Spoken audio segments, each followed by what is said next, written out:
Good morning everyone, welcome to the stream.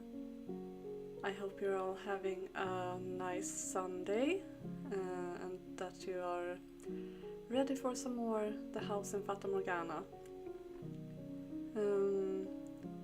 I feel like my voice is still a bit morning raspy, so we will see how this goes, but I will do my best. I think and I hope that we will finish door 2 today. Otherwise we will finish it tomorrow, but I'm feeling hopeful, so we'll see.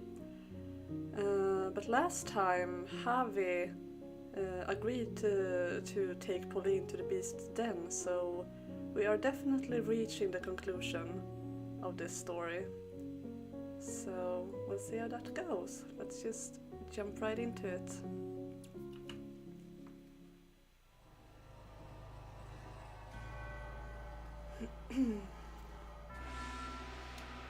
Master? Master! Ah, you have awakened. You gave me quite a startle. Do you not remember? You suddenly started staring off into the distance, and you would not respond to anything I said. I thought you were playing a prank on me. Your hand? Oh yes, I did not let go of it. For if I had, we would be in quite a predicament. Someone approaching the mansion, you say? You saw them? Those images were not shown to you by me. If you saw something, then it was by your own powers. But if you think about it, that is nothing unusual. You are, after all, the master of this house. You should, in all actuality, be able to do anything I can do by yourself, master. So it is very possible you could have knowledge that I do not. Now, let us return to the mansion's tale. After the second beast paid a visit, Bestia began to destabilize again. The white-haired girl would soothe his heart, but the calm was only ephemeral. It was like a cracked glass ball. If you dropped him, that would be the end. If you put too much force into handling him, he would shatter. He was very difficult to care for. and cracks do not heal.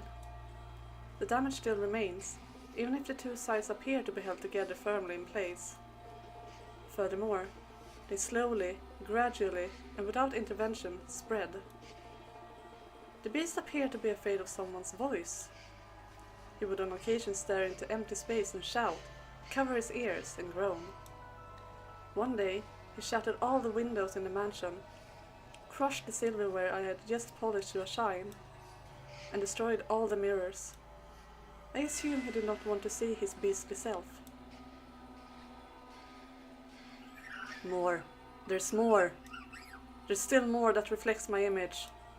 Windows, mirrors, vases, dishes, they all show my reflection. What are you doing? I have no need of anything that reflects me. You can understand that, can't you? Why? You're going to cut your hands like that?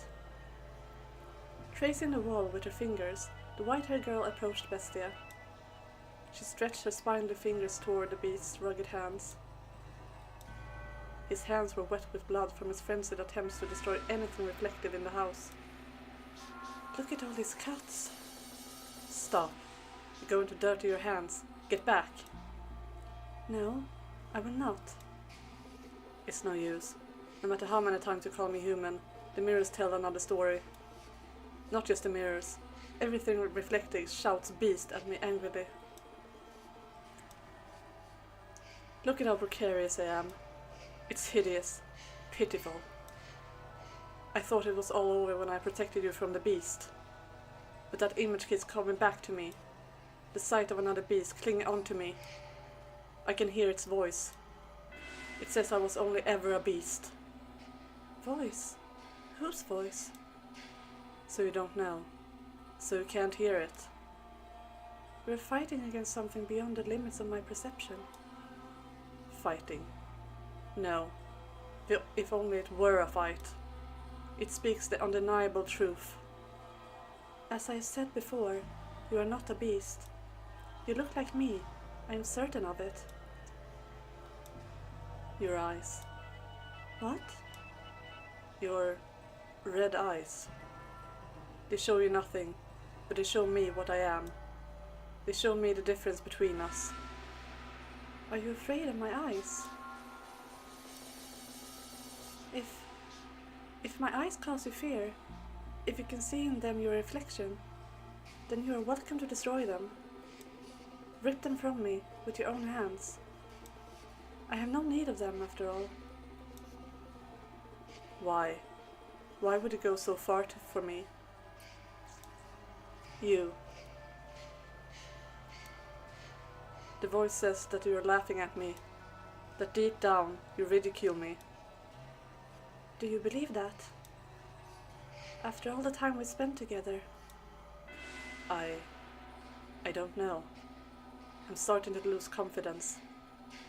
I believe you. I think I believe you. But I find myself wavering. I'm losing sight of myself, and of you, of everything. In all my memories, I am a beast. The voice says I was always this way, which I suppose means I'm a beast. I can't be anything but. Do not trust the voice. Trust me instead. I do not want to make another mistake. To do something like run away, because I am so weak-willed. I do not understand this woman. I don't think anyone understands her Bestia, to be fair. She is quite interesting. She's so pure-hearted, so beautiful, like hope personified. I want to understand, to believe her. I was sure I could do it, but I keep failing. Why? Am I losing my grip on everything? A word's not enough to convince you. What? A word's not enough to convince you that you are not a beast. Then see for yourself, feel for yourself, that there is but one difference between us. What are you doing? I assume our skin and our hair and our eyes are different colors, but those do not count as a difference. The only thing that differs between us Is there sex? Hold on. In his utter shock, Bestia was frozen in place. And he was right to be surprised. The sound of rustling fabric shook the air in the forlorn mansion. She had placed her hand on the sleeve of her garments and begun to disrobe. Before long, gaze upon me. She was standing there completely undressed. Her body was incomparably beautiful, slender, not an ounce of excess fat on her. The sight of her was impressive, almost divine. Even I let out a gasp when I saw her. See for yourself. This was the first time Bestie had seen the white-haired girl unclothed. Though they slept in the same bed, as I said before, they did not have a physical relationship. She grasped his unmoving hand and guided it toward her. She moved his hands across her flesh, along the curve of her shoulder, down her arm, and pressed it against her chest firmly enough for him to feel her beating heart. Do you think this caused a stirring within him? Is there any man for whom the touch of a woman's skin would not? Especially one so beautiful as her. However, he was not aroused. Why do you think that was? Because a beast cannot lust after a human? I believe you know the answer. Are you crying? Could you smile for me? What? I want to see you smile. Like this? I'm not sure I'm doing a good job. No, you're doing fine. Your smile is so pretty. It calms me, warms my heart. I think I know someone, somewhere, who has that same smile.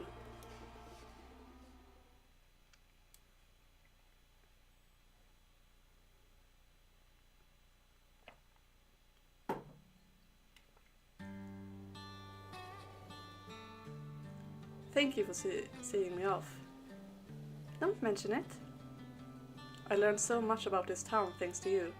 You made my stay here quite enjoyable. What's the matter? You're looking rather glum. I wonder... Huh? I wonder why the sea exists. I was born in a port town, so it's always been there for me. This huge, never-ending, expansive, magnificent ocean. Far too big for a single, measly little human like me to cross. It's so pretty. It is. I feel like I understand why you like the sea.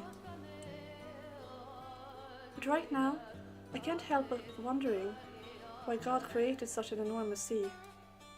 Why he didn't make the world smaller.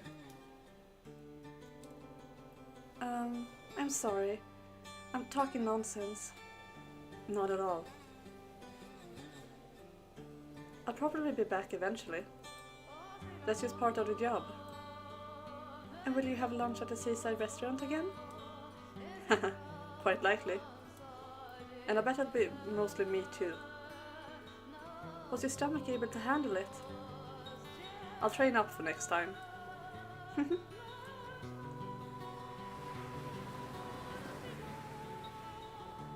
Your ship is going to embark soon. Yeah. Will people get mad you're not helping them prepare? Most likely. Then you should hurry up. Yeah. Pauline. I just wanted to thank you again. I appreciate you taking so much time to show me around. Is that all? No. I don't know why, but I was considering leaving without telling you this. I'd like you to tell me. It'd feel better if you turned me down. What? My homeland is only getting more isolated. Unlike your country, mine is not eager to associate with the rest of the world. I probably don't even have their patronage anymore. What I'm saying is that I have absolutely no stability. I can't even say for sure whether I'll be back. So... You're right. There's nothing but obstacles. I'm sure my mom would be opposed as well. But I've fallen for you. The way you look staring out at the sea, the shape of your lips when you smile at me, the kindness in your voice. The more time I spend with you, the deeper I fall in love with you. The whole world could separate us, and these feelings will not change. Well, damn, you beat me to it.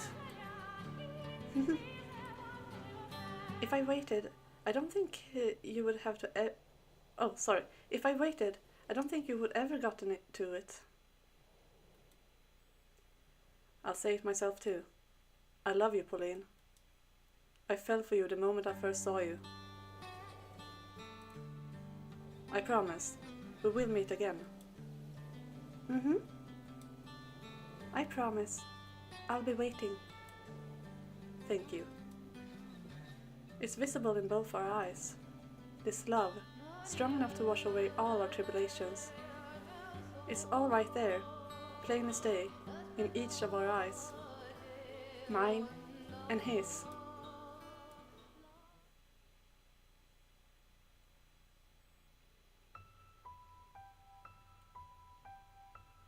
Did you hear something?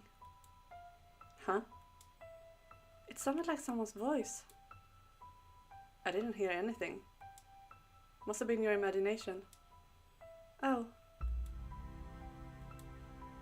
You want to turn back, lady? Huh? You're looking nervous. I'm just fine. Let's keep moving. But there is one thing. What? My name isn't Lady, it's Pauline. This again? Lady is so... distant. I don't like being called that. So, call me Pauline. Polly. How's that? Can I call you Polly? Oh, come on! I'd really rather you call me Pauline. I am an only child, so I've always wanted a younger brother or sister, but Polly makes it sound like I'm the younger one. I am not your brother, and I am not a child. You called yourself a kid yesterday, though. That's not what I meant. Oh, fine. You can call me Polly. It's not my full name, but I'm glad you call me something other than Lady, Javi. Then that's what I do. They're so cute, oh my god. They're adorable. Ah, you laughed. Be quiet. You're no fun. There's a mansion up ahead, standing atop the cliff. I can't say why exactly, but I feel like it's something that shouldn't be there. What do you mean? It feels out of place in this area, and something seems off about it. Like it's somehow ethereal and could disappear at any moment. No, I'm probably just overthinking things. Sorry, that was stupid of me to say. It's okay. We still can't see the mansion Javi is talking about from here, just dense, overgrown forest. But for some reason, I can sense that we're approaching it. It's a strange sensation. Anxiety is bubbling up from deep inside me, and at the same time, I feel like I could burst into tears. Not out of fear, but familiarity. Familiarity? I've never been to this country before. Everything I'm seeing is new to me. There's nothing at all for me to find familiar. Why then?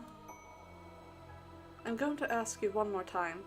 Are you sure you want to do this? I am. We agreed not to go inside. Don't break that promise. It's okay. Don't worry. I'm sorry for putting you through this, making you relive unpleasant memories.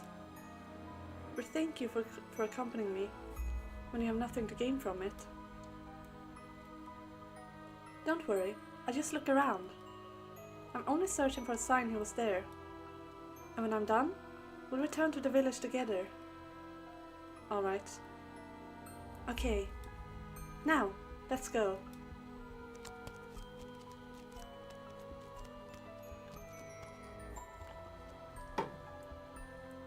We push our way through the dark, dense woods. And then, like the world fading into view after a dream, a mansion appears before us. It rests quietly upon a cliff, against the backdrop of emerald ocean. This is the beast's den.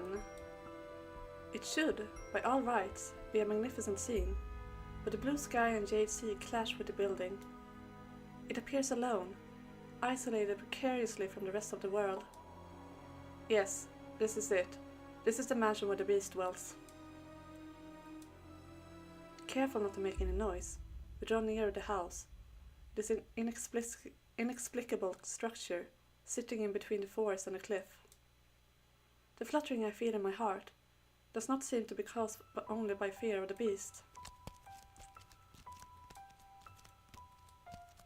The weeds and plants growing unchecked around the house are tall enough for Harvey to hide in. I imagine that's how we approached the mansion the first time, lurking in the overgrowth. Say, have the people of the village thought about leaving this area? Moving somewhere else, away from the beast's den?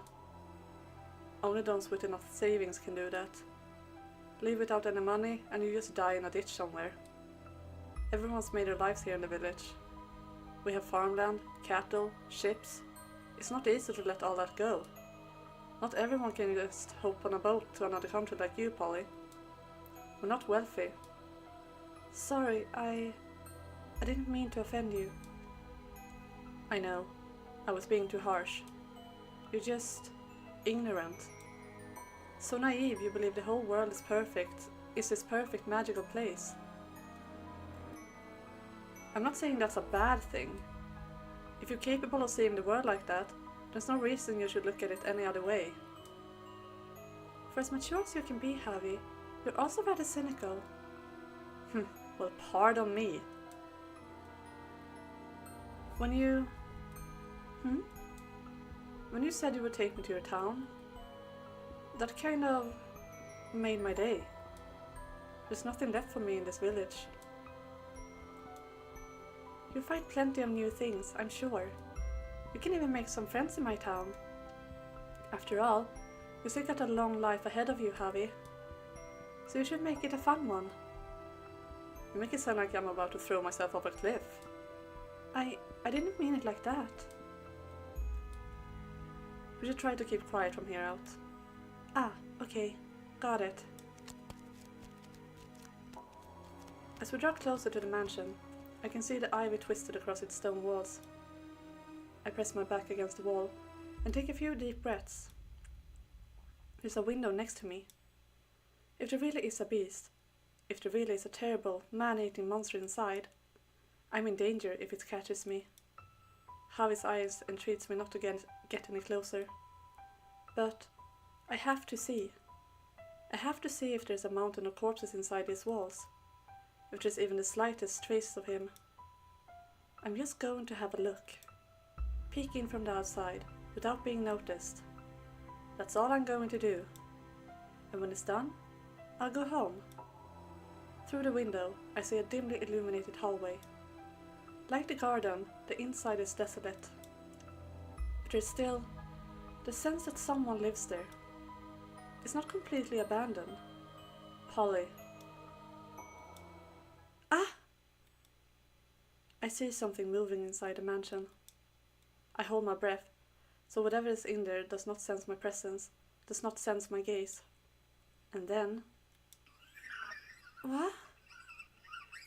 A shadow whisks past. No. Polly? Hey, Polly! Open up! Please open the door!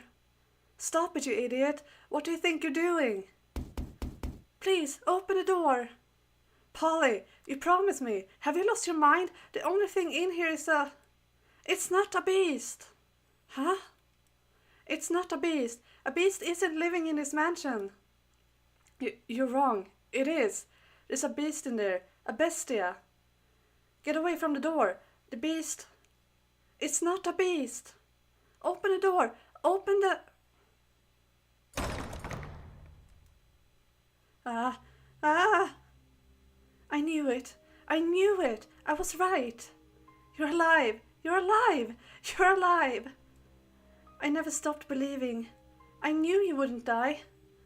Would you? Yukimasa? I had faith you were still alive. I wanted to prove it. And I was right. I'm so glad I had faith. I'm so glad I didn't give up. I missed you so. All this time. I never stopped thinking about you. I never stopped imagining our reunion.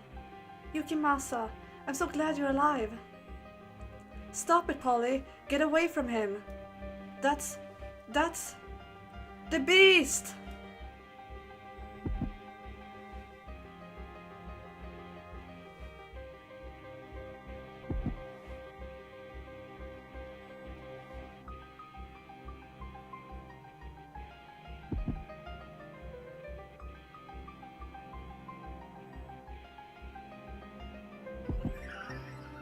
You'll kill me if I don't kill you, and so I must show you that I will. I must show you that I'm serious. I must kill you, or you just won't understand. You just won't understand! If I don't show you firsthand, you just won't understand! I'll make you understand. I'll make you flesh and bones understand. Kill. I'll kill you. I'll kill you! This reveal is so awesome. Look at him. Oh my goodness. Yeah, the music is amazing for this scene too.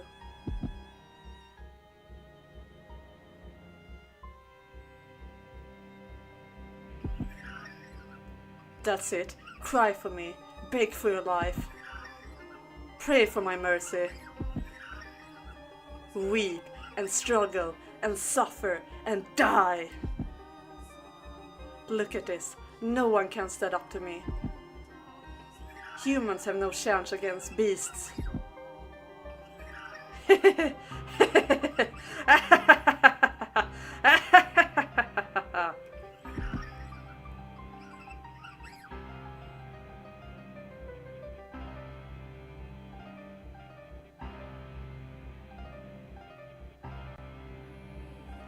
Yukimasa? What's wrong? What?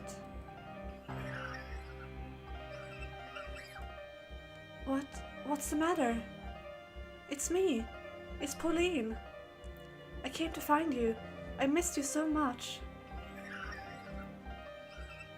Yukimasa? Sorry. I still don't understand your language. Wait! Where are you going? Stop it, Polly! Don't go after him! Polly!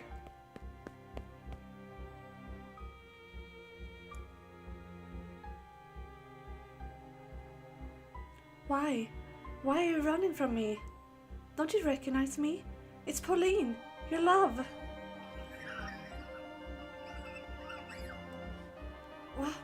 Why? Your katana. Why would you point that at me? You're scaring me. What's gotten into you? Hey, what's the matter? Yukimasa, do you know who I am? What happened? You used to be able to speak my language so fluently. Let's talk. What do you say? Put that thing away, please. It's dangerous. Ah. Ah. Ah. Ah.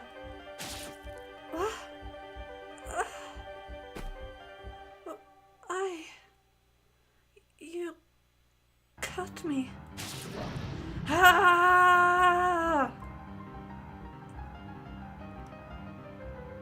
Oh my goodness.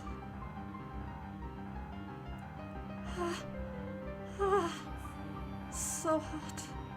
Why? Yukimasa. It's me. It's Pauline. Open your eyes.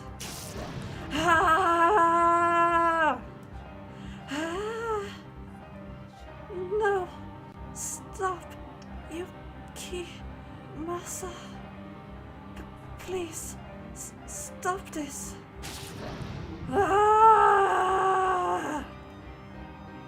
I'm begging you.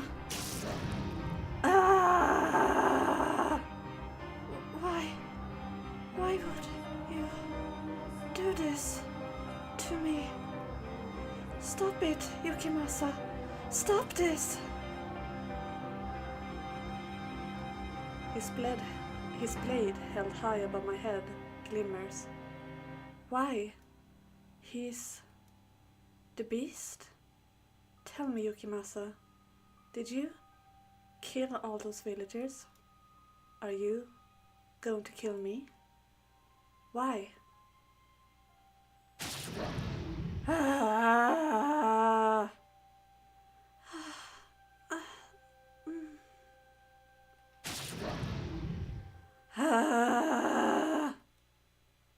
Please stop.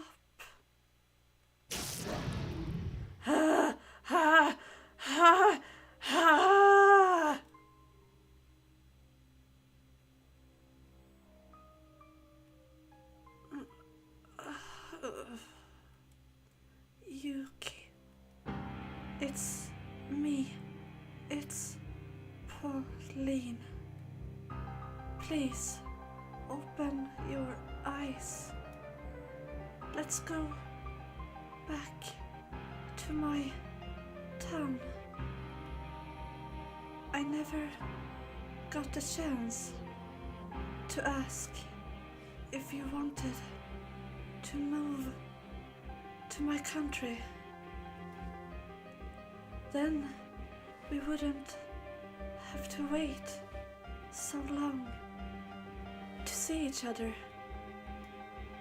What do you think, Yukimasa? Burn in hell! Why?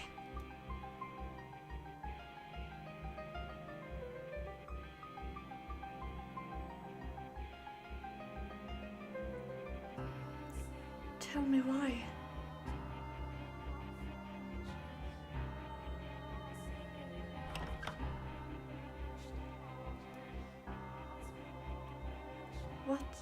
What happened here? I'm grateful that you cannot see, because you would certainly think me a beast if you were able to see this. Because you cannot see, you do not know what I look like. But I do know. Another beast like me broke into the mansion. Was it? I protected you. Did I not? I protected you. Say that I protected you. That I did this for you. Actually a beast? Oh my god, guys, this hurts so bad.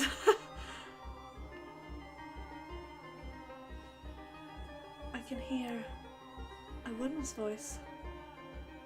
I can't keep my eyes open. I wonder who she is. They seem like they're really close. Did you choose someone else?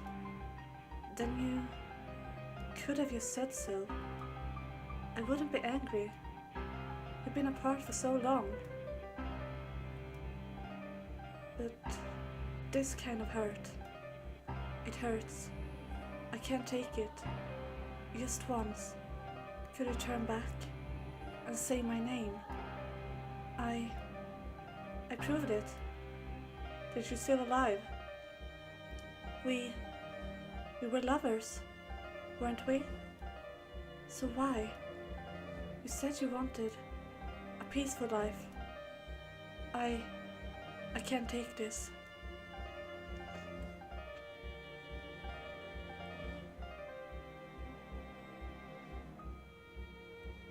It hurts so bad.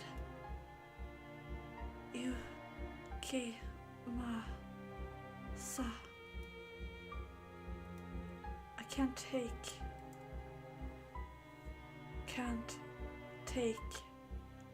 this.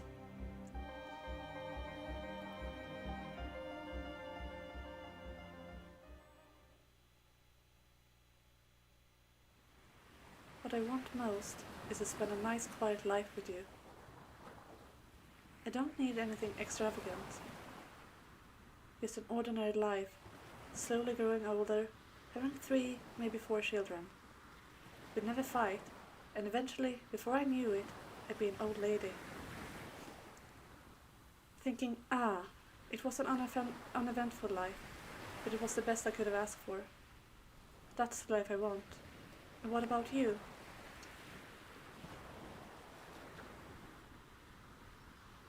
Yes, I too wish for a peaceful life with you.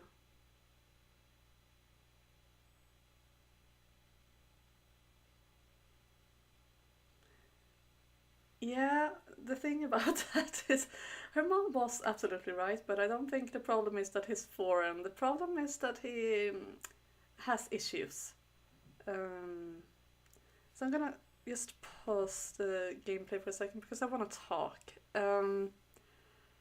This is what I have been waiting for with this story, the reveal about Yukimasa. Because I think it's really cool how this story is structured. First and foremost, like, you think that the Pauline storyline is in the present, that the only past storyline is when Pauline and Yukimasa is seeing each other in her hometown. But the whole Pauline section is actually a flashback, and I absolutely love that.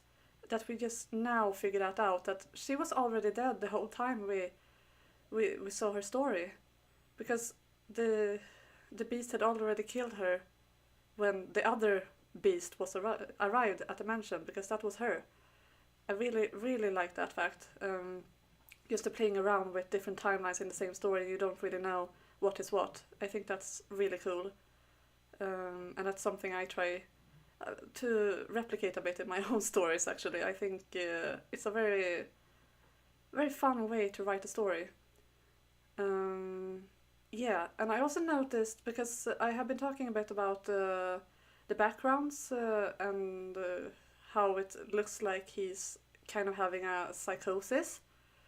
And I thought that was very clear in this section. Like, it flashed and it was all warped and red and all scary like, and then it warped back and was how Pauline sees it. And I think that's also a very cool way to show, like, he's not stable. It's he probably thinks that he looks like how we have seen him through the whole game, and probably thought that she looked the same, because I think he is experiencing a psychosis, to be honest. I can't tell for sure, I don't have any proof, but that's how I interpreted this. And I think that the visuals really, it really shows that that might be the case. And that's really cool, I think. Yeah, but I really, really like this story, because the first time I played the game, I was not really a fan of it, because I thought it was weird. I didn't really understand what was going on. And when it came to the reveal, I was shocked. I didn't really understand what was going on, because I was thinking, oh, but the merchant died, we saw him die. And that's also really cool, because we don't actually see him die. What we see is a flash of Yukimasa, and we are to believe that that's the merchant, but that's like how Yukimasa really looks. It's not the merchant. We never get to see how the merchant looks, and I think that's such a cool thing to do. Yeah, I think it's really cool. Let's keep reading, see how this goes. Polly, couldn't. Again, I couldn't do. Mm. Ah. Ah. Ah.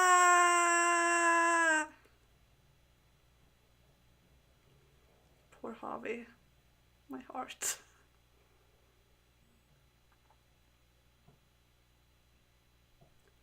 Master?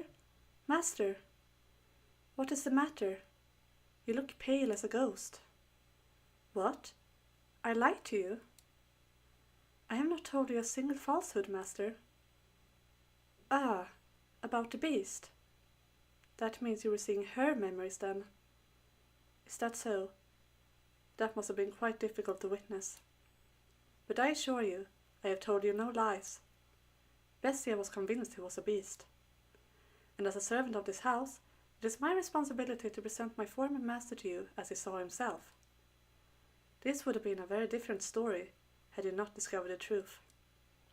A beast meets a white-haired girl and learns humanity. That tale would have been far easier on you, I'm sure. By remaining in the dark and not seeing the story through his eyes alone, you would not have to witness that poor girl's miserable death. And that, perhaps, would have been better for you. But the reality you observe through her eyes changes the truth of his tale. And it sounds like the visions you had did not run in parallel to the events I described for you, but took place slightly earlier in time. Which means that yes, her fate was set in stone well before you ever saw it. I do have to wonder though, why did Bestia believe the woman to be a beast like him? Perhaps it was because her hair, eye and skin color was similar to his own. The poor young woman who called upon the mansion did, indeed, resemble Bestia. They were of a similar race. Half of her blood was the same race as his. But was that the only reason? Would that be enough for him to mistake her for a beast? I have my own theory. His memories may have played a role. I suspect Bestia was afraid of the memories from when he was human would cause him to waver. But that is simply my own speculation. Perhaps he had merely lost his grip on reality. How well have you come to understand Bestia, master? You do appear to think he was an ordinary human who believed himself to be a beast. But where does the line between man and beast truly lie? That I do not know. Master, if like Bestia, you were to lose your memories and endure persecution and degradation until you broke, would you still remember those you care for? Now, our tale is not yet over. The web of misfortune was tightly, oh so tightly entangled. It could not be unraveled. Sorry guys, I feel like I really need to go and blow my nose because it's hard to speak, so I'll be back in just a bit. Don't go anywhere.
Alright, I'm back. Let us return from our memories to the point we left off in our story. Just after the white-haired girl had disrobed, showing Bestia the difference between her and him. This was, yes, several days following the young woman's death. The blood in the hall had been cleaned up, and there was no trace of it any longer. He had made a tremendous mistake. The only people aware of that mistake are you and I. There is perhaps a chance the white-haired girl had realized, but she knew nothing of the woman. So I entreat you not to fault the white-haired girl for trying to be kind to Bestia. She is without sin, in any and all times. The beast, no, the man, made the white-haired girl put her clothes back on. He seemed to have calmed down a bit. After examining her body and comparing it with his own, he was once again come to think he might not be a beast. In the past, he would have rejoiced to have proof of his own humanity. However, it was for him then the seed of several new doubts. You said I am human. Yes. Do you still believe this? I certainly do. You are simply mistaken. You believe yourself to be a beast because of what the villagers said. Why did they call me a beast? If I were able to see, I could surely answer all your questions. But I cannot, so all I can offer you is my conjecture. Go on, tell me. I suspect that you do not come from this country.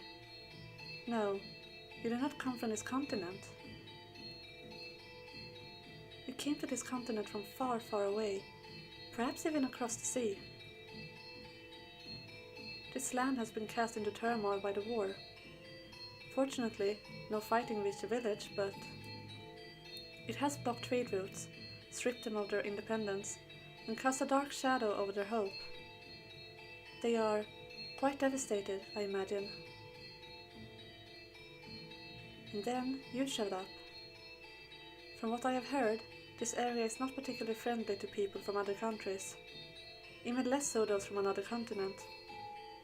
I doubted know much about distant lands, so they had probably never seen someone like you before. But in addition, you would have been wearied and worn. I guess you were emaciated, wasting away, enough so that you did not even look like yourself. Do you remember how you arrived at the village? When I woke up, I was on the beach. I don't remember anything before that.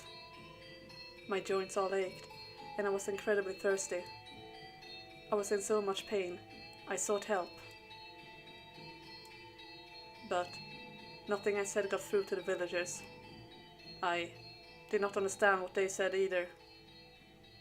But one thing that you did understand was that they called you Bestia. Right. And I also understood that the word was used to describe beasts. The way they looked at me, it wasn't normal, so I imagine at first they simply didn't want the trouble. They didn't actually think you were a beast. Simply that this wretched man, unfamiliar in appearance, who had washed ashore resembled a beast. Washed ashore. You were in an accident, were you not? While crossing the sea. I do not remember. I can't remember. No, I mustn't remember. If I am not a beast, that means the other beast wasn't one either. What did the beast look like? It looked somehow similar to me. Its hair color, skin color, eye color, and the way it spoke seemed vaguely familiar. Which means it was. I cannot accept that.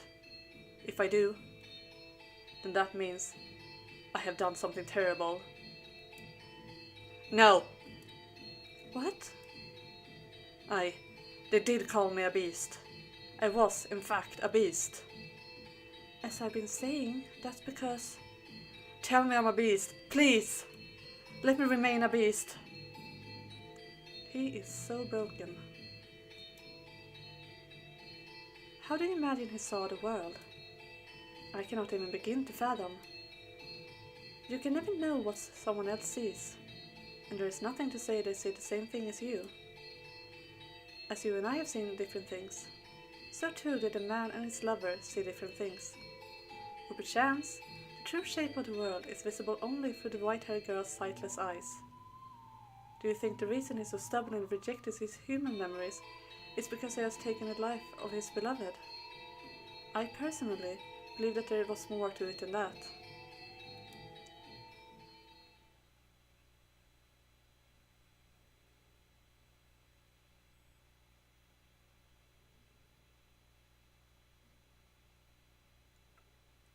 Someday you shall remember.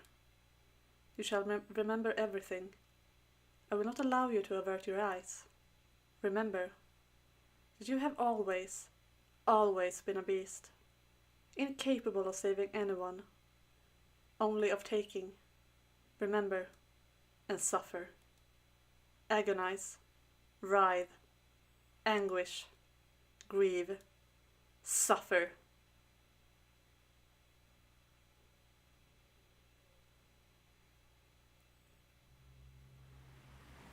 Such a damn shame.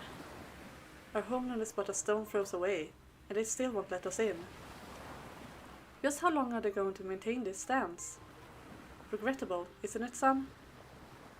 Yes, I agree with you wholeheartedly, Captain Asama. We can make it this far on the white man's ship, but they give no response to our missives. I'm not sure it's even reaching the Magistrate's hands. It is so difficult to be even the slightest bit accommodating to your fellow countrymen. They seem to be treating the white men rather poorly as well. I hear they imprisoned them on a tiny man-made island. That's no way to make friends. Well, all things considered, we can hardly call this our homeland anymore, anyway. For how many generations has your family lived overseas again? I am the third. I see. Then I doubt you have any attachment to this land. That's not true. I may never have the opportunity to set foot on our soil, but my spirit dwells within this land. My grandfather has told me much about this country, of its 4 rich, vibrant seasons and boundless beauty. I am deeply grateful that you invited me on this voyage to visit her, Captain Asama. I have finally, if only at a distance, laid eyes upon my home. I cannot say when this era may draw to a close, but I hope the time comes when we can proudly proclaim her our motherland. You can find food this good back home. Haha, I eagerly await the day that becomes true. Indeed, as do I. I have lied to her. She believes I was born in the Orient, but in truth, I have never once set foot in that country. I was born in Europe. My family has not been permitted to return since my grandparents left. I can still remember as clear as day the look of profound regret on my grandfather's face as he departed from this world, bequeathed unto me a katana, and on that day, that blade became the one object binding me to my homeland. I cannot bring myself to tell her that I am disallowed to return home. I did not want her to think that I had been forsaken by my country, that my country would do such a thing. However, some part of me believes there was more to it than that. A smuggler? Yeah, I never would have expected it, not on this ship. One of the crew was conspiring with a government official. He hid unreported goods on board and delivered them in secret. What goods? Silver coins. Spanish coins trade for more than they're worth as currency. The official was sentenced to commit seppuku, but we are responsible for our own crew's punishment. I'm still trying to decide how to handle it. Have him commit seppuku as well. This sailor has brought shame upon the entire ship. If he's made to take responsibility for his actions, then perhaps we can minimize the damage to our reputation. You make a fair point. Unfortunately, he is not of this land. I doubt he is familiar with the ritual. Then I shall serve as his second and ensure he dies without issue. Have you lost your mind? I have been trained in the art. It is unlikely I should fail. You are not a samurai, though. I was born into a family of samurai. At least, it was until 3 generations ago. But that blood still courses through my veins.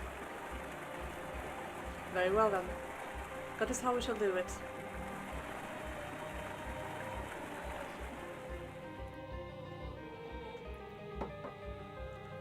We now commence the ritual of seppuku on our fellow crewman Seedorf. Seedorf has, in violation of the restrictions set in place by the shogunate, committed a grave crime of smuggling prohibited goods into the country. In order to atone for this betrayal of the trust of both nations, he vows to take his life here before you. Do you have any last words? I deeply regret that we should have to lose a companion, with whom we have travelled the 7 seas in this manner. Do it. Wasn't me. What? It wasn't me. I've been set up. I didn't smuggle anything. I don't know anything about any silver coins. I've been framed. Believe me, why should I have to slice my own... Yukimasa? He said the accusations were false. Lies to escape punishment. I cannot allow him to continue shaming himself, and us, when his fate was already decided. It would only serve to tarnish this ship's honor. But... An investigation was performed. It is our duty to trust those results. You're right. Yes, you're right. Good work. Now, this needs to be cleaned up. Yes, sir. I'm sure I was mistaken, but I would like to ask you anyway. Were you smiling as you did it? He most certainly was, sir. We are dealing with a psychopath right here. You must have been seeing things. Was that really the only reason I couldn't bring myself to tell her the truth?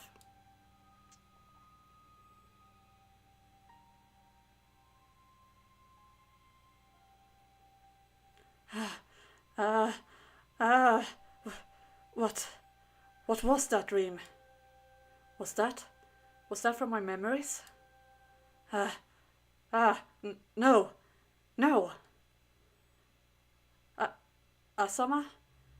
I've never met that man. Or that woman. No. I was just, no, it wasn't me. I don't. I don't remember. I don't remember anything. Not a thing. Not a single thing. I am a beast. I'm a beast. Not a human. I don't need those memories.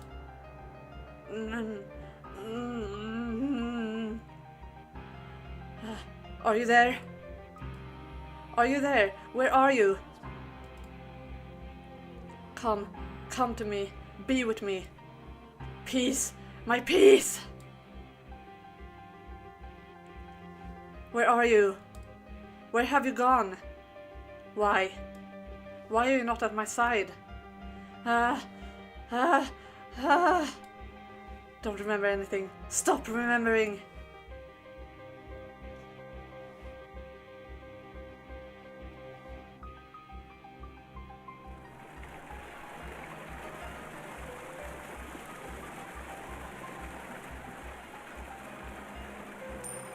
Is that a silver coin? Spanish silver. Some weeks after we set off back west, I find a silver coin in the ship's hold. I don't know if it got overlooked or dropped when transporting the rest, but it's just one.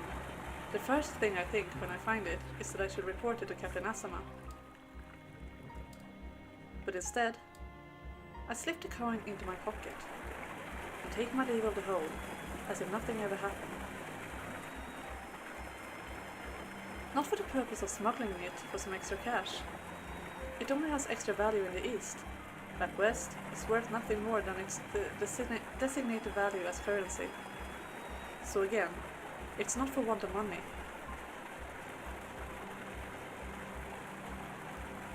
Well, damn. It seems Seedorf might have been innocent after all. Perhaps so. And if he had no hand in the smuggling, then I have done a horribly regrettable thing. No, as we said, an investigation was conducted. We have no choice but to believe the information we were given. You mustn't blame yourself. I feel bad for putting such an unpleasant responsibility on you. Not at all. Now, how do we handle this? I can't believe a silver coin was found in someone else's luggage. It would be best to handle this internally. Publicly, we have already made our amends with Seedorf's debts. That's true. Though it would be prudent to try and discover from where he is acquiring the coins, so as to prevent another such incident. Should one of our crew be caught smuggling again, he will not be the only one asked to take responsibility. I have great sympathy for you, Captain Asama. This is quite a headache. I can't imagine he will give up his connections just because we asked. We can force him. If he doesn't want to talk, then we can give him some encouragement. But I couldn't. Worry not, Captain Asama. I shall take care of the dirty work. You needn't trouble yourself with anything, Captain. Leave it all to me. Captain. Very well. I leave this in your hands, Yukimasa. Yes, sir.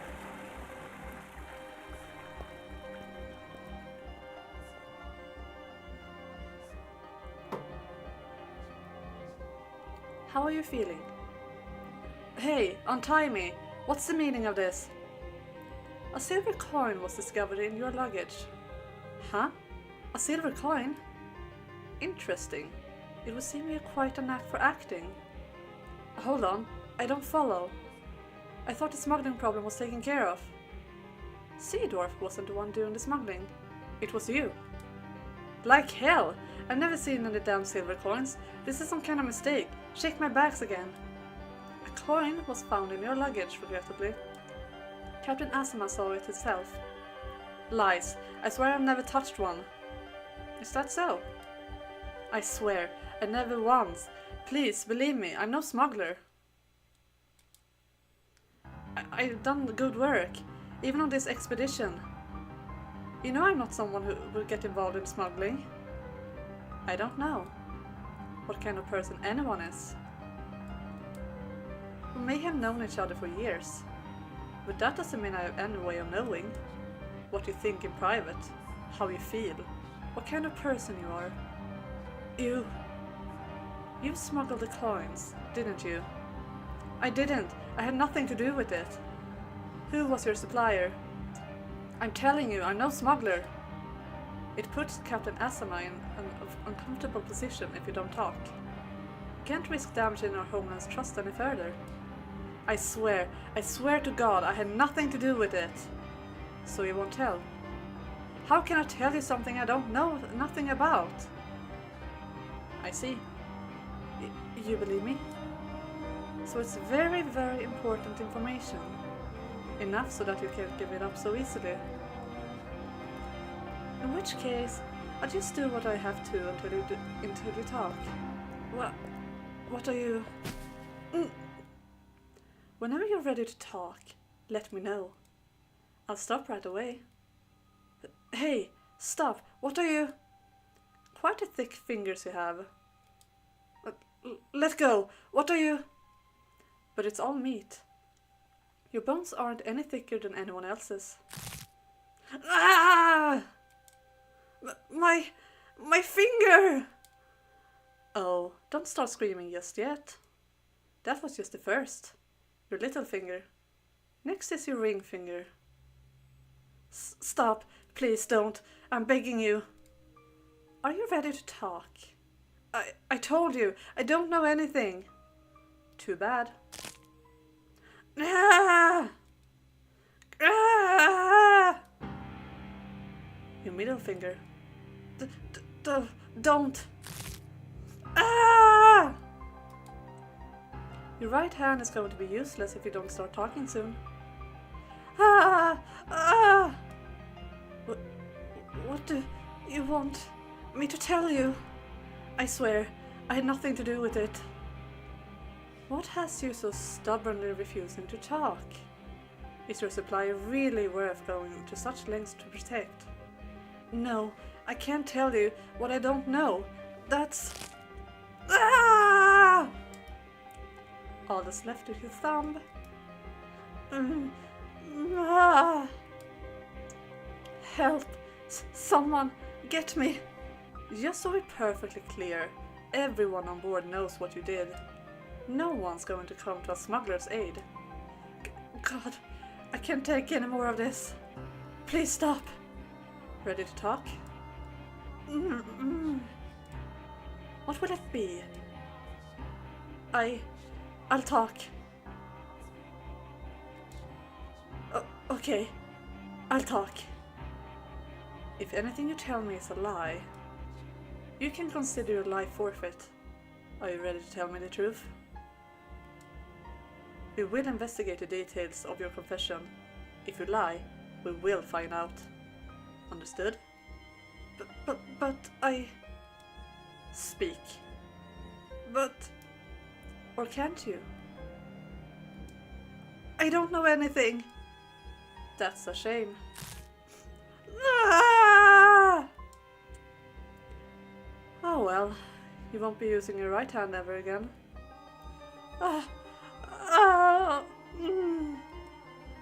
Although, there are still 5 fingers on your left. Are you in pain? Do you want me to stop? Yes, please. Alright. 4 left. That is quite the face. I wish I could show it to you in a mirror. What is wrong with you? You monster! I'm not doing this because I want to. You're the one forcing my hand by refusing to talk. Now go on, spit it out. You wouldn't believe anything I said anyway. How long have you been doing this? You're the first. Liar, you sick bastard! It's the truth though. Then why are you smiling?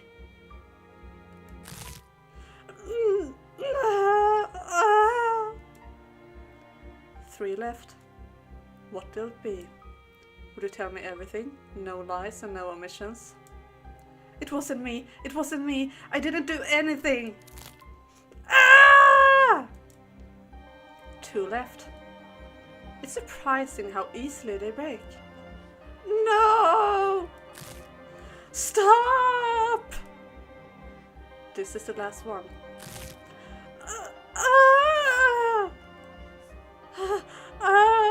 It burns! It burns! My fingers are on fire!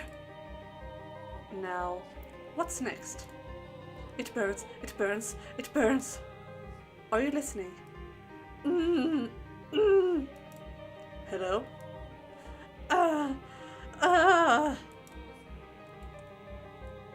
This over a few broken fingers. Need me to wake you up? Let me tell you something. I'm the one who put the coin in your luggage. Of course you don't know anything. Someone, anyone, get in here. The silver coin wasn't. Don't go shouting things you regret. It's hard to fight back with your hands in that condition. Having trouble breathing? Huh, well, are you? You need air?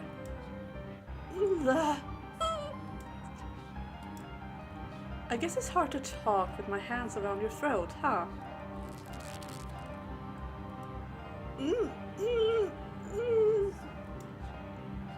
Do you want air? Alright, then you can have some air.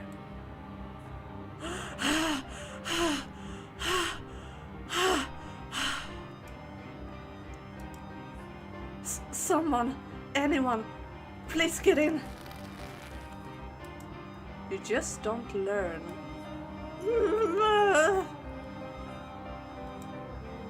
I can see the words written on his face. Why? Why are you doing this? Why? That is a good question. I'm not even sure myself.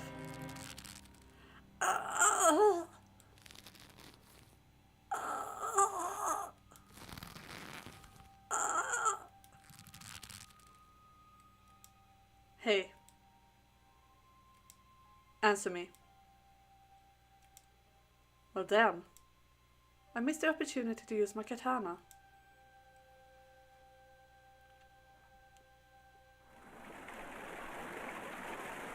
I tossed the man's body overboard. My story would be that he sneaked out while I wasn't looking and threw himself into the sea. As I watched the sack of flesh sink into the depths, I'm thoroughly shocked to realize I don't feel the slightest bit bad about what I've done. No regret, no remorse, nothing. I comprehend that the things I've done are reprehensible, that they're evil. But that knowledge wasn't sufficient to restrain my urges. Everyone needs a hobby. Yes, thank goodness. Quite a hobby to pick up, right? But I really like this part of the story as well, because earlier in the story they really try to make us sympathize with him, like, oh no, but it's just like this because he lost his memories, he's just like this because he was treated badly. No, he's just a pure psychopath, and that's just what he is. He loves doing this stuff, so yeah. There's an itch I felt deep within my breast ever since the moment my blade sunk its teeth into Theodore's neck. I don't know what to call it, but I feel like I'm floating, like everything swirling about inside me has been unleashed, set free. There's also an edge of anxiety though. If I continue down this path, what might I transform into? Despite feeling not the slightest bit guilty about the horrible things I've done, I still fear this life I've made slipping away from me. I want something to anchor me. What exactly am I? Is this what I wanted to become? The kind of man who can take another's life without flinching, fully aware of his actions? And if that's truly what I am, perhaps it would make things easier if I did lose everything.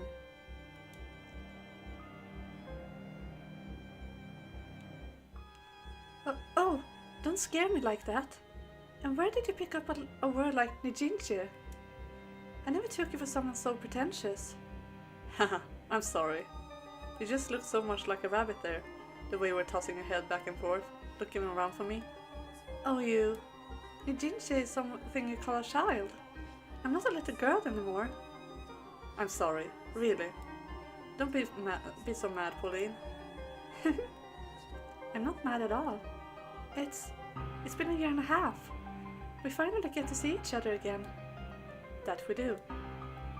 Did you have any trouble out at sea? Did you fall ill, or get caught in a storm, or run into any kind of danger at all?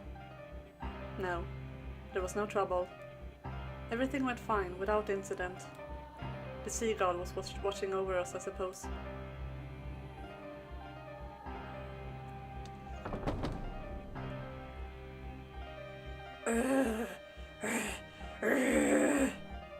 I don't know.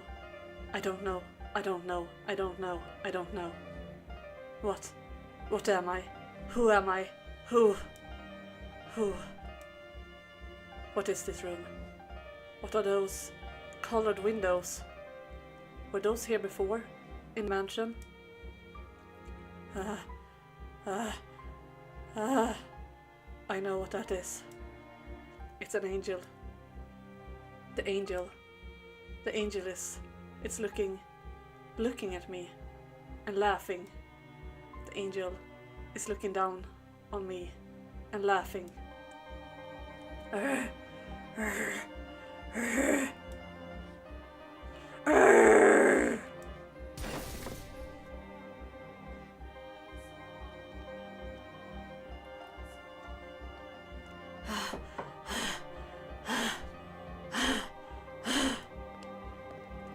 What are you doing? The angel. The angel is laughing at me. The angel. So the angel. You, where were you? I went to the kitchen to get a drink of water.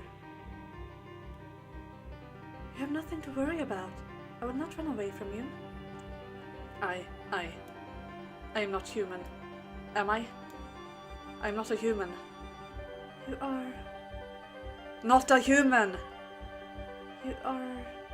you. It's alright. I imagine it's quite disconcerting, having lost your memories. But no matter what happens, you will always be you. Don't be afraid. Are those the words of encouragement I truly wanted to hear? Am I afraid of being myself? I don't know. Don't think about it. I am a beast with no memories.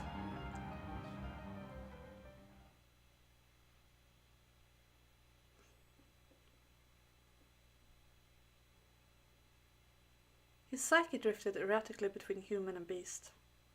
If he accepted himself as human, it might cause memories better left buried to return to him. If he accepted himself as a beast, in exchange for his memories, he would no longer be able to rejoin human society. The white-haired girl fervently supported him in these precarious times. I was quite amazed.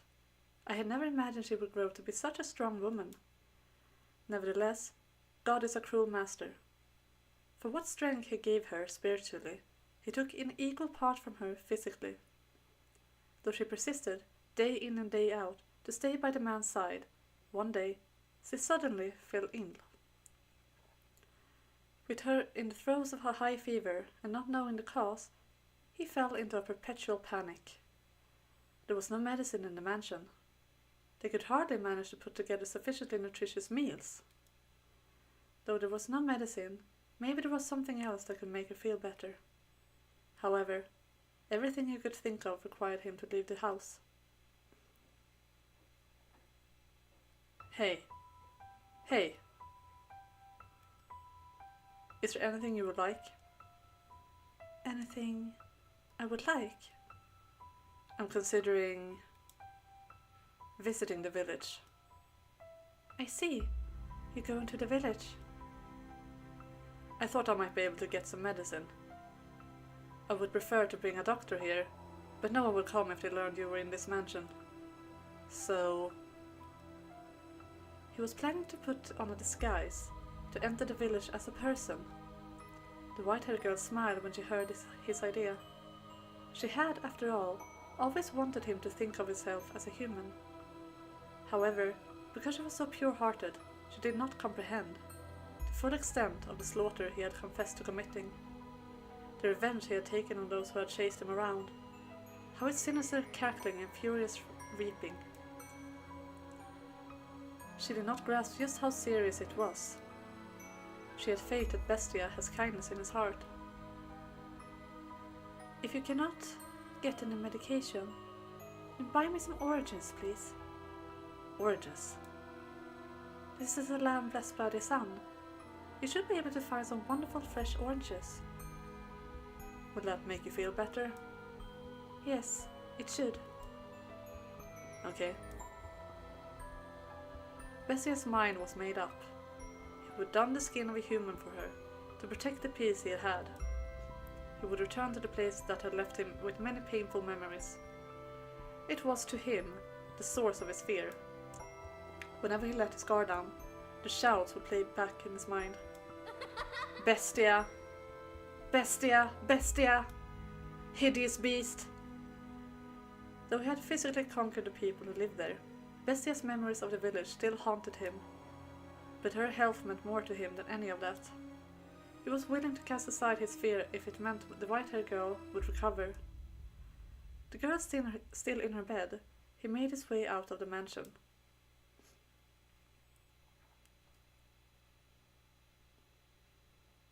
He crossed the overgrown forest, pushing forward one step at a time, all the while trying to brush aside his apprehension, until he arrived at the village. This is where they called me a beast, where I was almost killed, and where I killed them. I look different than I did then. I am dressed differently too, but can I play the part? Can I act a convincing enough human? I have no choice. There are no other villages. I can't let her die. Excuse me, could you answer a question for me? A village man is looking at me.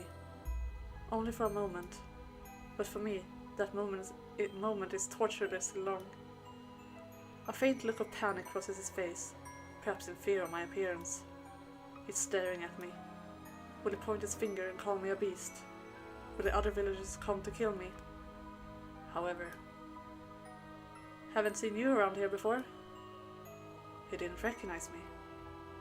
Yes, I come from a faraway land, and I am unfamiliar with this area, so... Hahaha, you're dressed like a nobleman. On a secret trip or something? Something like that. You look really pale though. Searching for a doctor? Ah yes, but not for me. My companion has come down with a fever. Sorry to hear it. Well, I'd love to introduce you, but he's out right now. And he won't be back for a few days. I see. And where might I be able to buy fruit? There's a shop just around that corner. Thank you very much. Don't mention it. Do take care, traveler. It's dangerous out there.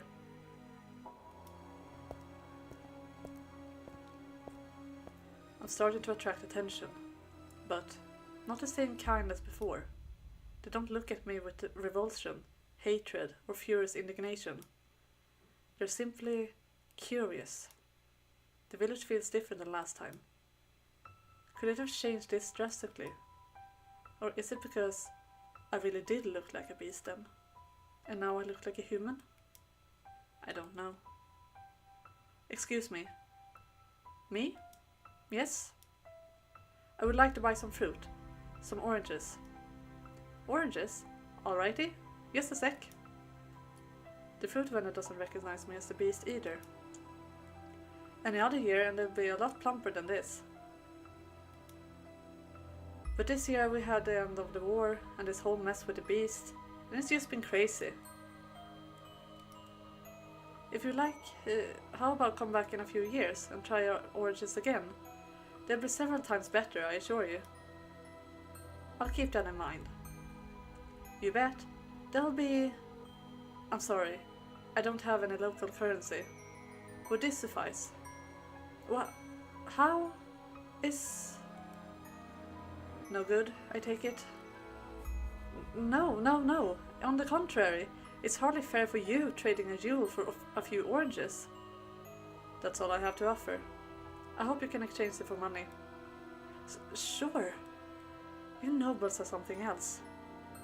Noble. Aren't you? Though if you wander around dressed too well, you put yourself in danger. You might find yourself stripped bare by a bandit. Or perhaps even catch the attention of the beast. The beast. Everyone mentions the beast. They speak of me. Have you heard the tales? I have not. There's a beast den not too far from this village. It's attacked before, and we've been living in fear, never knowing when it might attack again. But that's all ends today. The men have finally found the spines. They all got together and went out to exterminate it. What? You'll never guess who's responsible. A kid! A little boy is spearheading the attack. Harvey. Never would I have expected a little kid to whip out all our lazy, cowardly men into shape. The boy's the only one who knows where the beast den. Ah, hold on. What about your oranges?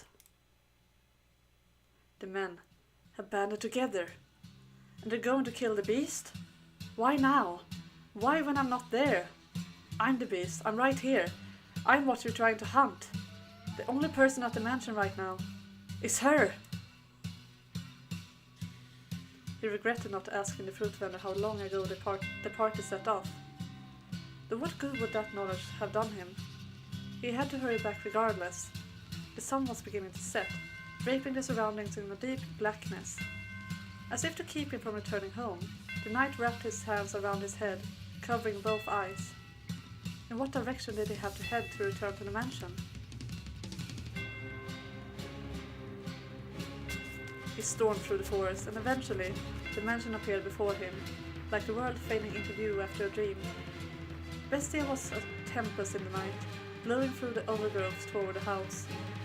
Please make it in time. I need her. I need the peace that she provides me. The last thing I want is for her to die. In the blink of an eye, he was through the door, charging down the mansion's halls. He could not sense anyone else inside though. All he could hear was the whoosh of the wind blowing into the house from somewhere. It seemed the window was open. Where are you? Where have you gone? Answer me! Please answer me! He cried out the girl's name again and again, until his throat was sore and his voice hoarse. But she did not respond. He rushed into her bedchamber. Hey! Hello? Where are you? Where are you? Answer me! The man swung his head back and forth so hard he thought he might break his own neck. But when he made to look down, he slipped, falling on his tailbone. He felt something slick on his hands, a sensation he would recognize anywhere. The liquid was still warm. No, that cannot be. It can't. It can't. It cannot be! Muttering incomprehensibly in fear, he crawled back through the door of a chamber and into the corridor. Like a genuine beast, he followed a trail of slippery fluid on all fours. The trail glimmered like red wine. It stretched down the hall, past the living room, smeared across the floor like it had been wiped down with a mop.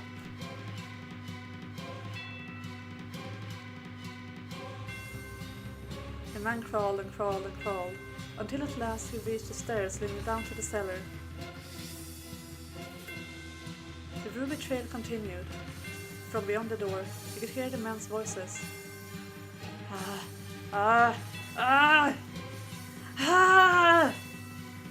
With a howl, the man stumbled down the stairs, throwing open the wooden door. His first impression was that the stench of blood was suffocating. And indeed, there he discovered a white-haired girl. He found himself unable to even scream. Her once porcelain skin was no longer even sickly pale, it was now the bloodless color of dirt. She was sprawled haplessly out on the cellar floor, dried blood stains around her half-open mouth. And those lips were, naturally, lacking their former rose and sheen. Her body was covered with an array of wounds, but the most prominent was the man's singular sword standing tall in her chest. This is the Bestia? It doesn't look the same. It's him. It's the same guy. He's the Bestia. Several villagers surrounded him at the behest of a young boy. He's gotten himself dressed up all proper and fancy, but good clothes don't make him a good man. Isn't that right, you Bestia? No. You murderer! Why did you kill her? Why did you kill her? Why did you kill her? Why did you kill her? Why did you kill her? Why did you kill her? Why? You want to know why? Her death was an accident, I'd say. I feel bad about what happened. But any woman who would live with a man like you must be a witch. Does that hurt? Are you hurting right now, you Bestia? Then maybe now you understand. You not only stole my parents and friends from me, you ripped the last shot of hope I had from my hands. Do you get it? Do you finally understand? How I feel? Now do you know how it feels to have someone you care about taken from you? She, Pauline, was desperately trying to find you. Why? Why would you kill someone so devoted to you? Do you understand what you've done? I'm asking you a question, you goddamn murderer! I see. And now, I have nothing left. What? The man stepped forward, almost perfectly calm. His panic had vanished, as if it were never there. His eyes were disturbingly vacant. Perhaps his sorrow had overpowered him, beating his heart into a quiet submission. No, that was not the case. Though his eyes were empty, a faint smile spread across his lips. The transition was swift, as though a gear had switched in his mind. The boy and the other villagers were frozen in place at the sight. Before long, the man was standing before the deceased girl's body. And then, he pulled the blade from his chest. I knew it. I really was a beast. And what I wanted was a tether. What are you yammering on about? Didn't you care about that woman? Didn't you choose her over Pauline? Who you then threw aside and butchered? What is wrong with you? What was she to you? She was my serenity. But she's dead now, and there's nothing I can do about that. Peace, calm, tranquility.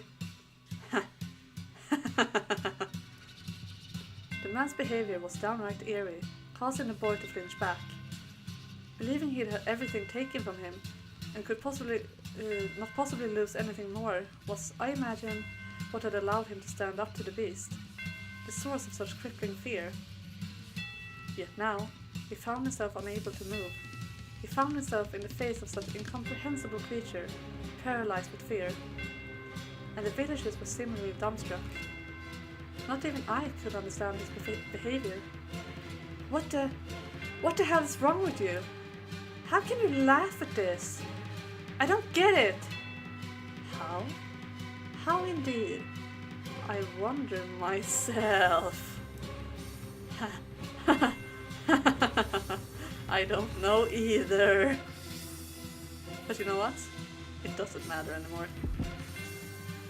Because every last one of my anchors has broken off and sunken into the sea.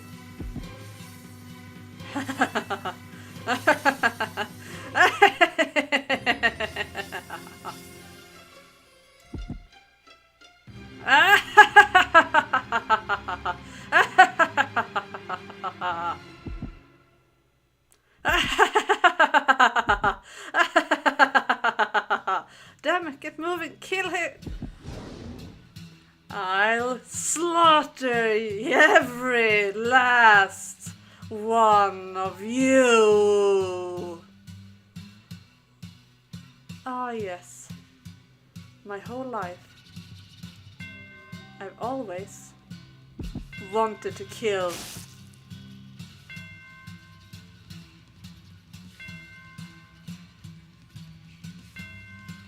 What was it that afflicted you with such madness? Losing your memory in the shipwreck? The abuse and insult you suffered at the villagers' hands? Or was it your grief at not being able to return to your homeland? No, none of those were the root. You were always like this. You always bore those twisted desires. You held these deep, constant urges to cause other harm. That is your essence. The real you hidden beneath the mask of sincerity. True beast was your heart. The beast was convenient skin for you to wear. You wanted to be a brutal, savage murderer. You never really loved the white-haired girl, or the black-haired woman for that matter. You were merely attached to them, fixated on the idea of a world of tranquility. You used this peace to anchor yourself, to prevent you from drifting off into the ocean of your desires. You yearned to cause pain, while also hungering for the opposite, a calm life. You idolized this idolized life, spent in quiet harmony with another, because you knew just how difficult it would be for you to attain. Far more difficult for you than satisfying your cravings, but not impossible. I personally had hoped you would find peace with someone rather than descend into savagery. It may have only been superficial, but it would have been very human. But ultimately, peace slipped through your fingers, and no one was left to suppress your desires. You cannot, after all, hold them back by yourself. What a tragic man. What a hopeless man you are.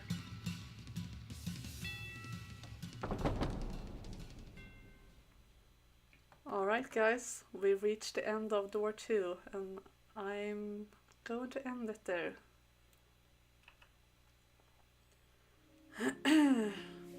Well, that was quite the ride, don't you say?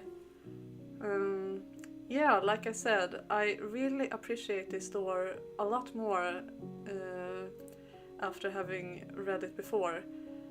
Because the first time it's a really confusing door, like with the different timelines and Yukimasa's true nature and all that. It's a lot to take in. It's not as straightforward as door 1 and not even as door 3 will be later even. It's very much its own thing. It's very different from the other doors, I would say. But that's why I like it a lot too, because it is so different. And a bit crazy.